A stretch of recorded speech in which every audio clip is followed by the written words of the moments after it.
Samantala, iniimbestigahan na ng Pasig Police ang reklamo ng umano'y modus ng budol-budol kung saan isang menor de edad ang itinuturong tumangay sa gadgets ng dalawang kapwa bata sa Pasig. Nakatanggap na rin daw ng mga kaparehas na reklamo sa lugar ang pulisya. Balitang hatid ni Emil Sumangil, exclusive.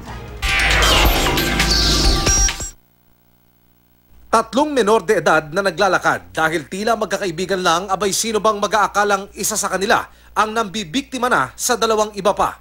Kwento ng mga biktima, naglalaro sila sa labas ng kanilang bahay nang lapitan ng hindi kilalang lalaki at aluking bibigyan sila ng bagong gadgets kapalit ng mga luma na nilang smartphone o tablet. Pinaupo po kami sa tricycle tapos po,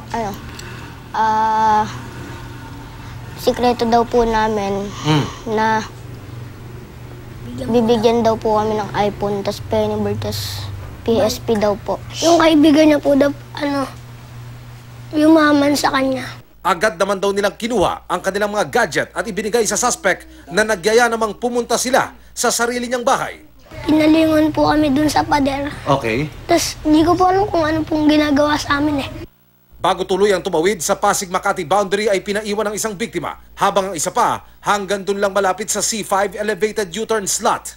Pinaupo po ako dun sa may hagdan, sa overpass po. Tapos po umalis na po siya, tapos hindi na po bumalik. Nagtanong naman po ako, Kuya, meron po ba kang kilalang JR dito? Tapos wala, Paolo lang. Tila na budol-budol daw ang mga bata, sabi ng isang social welfare officer. May mga tao na ginagamit ngayon ng bata sa paggawa ng krimen kasi alam nila pagdating dito hindi mapaparusahan itong mga batang to.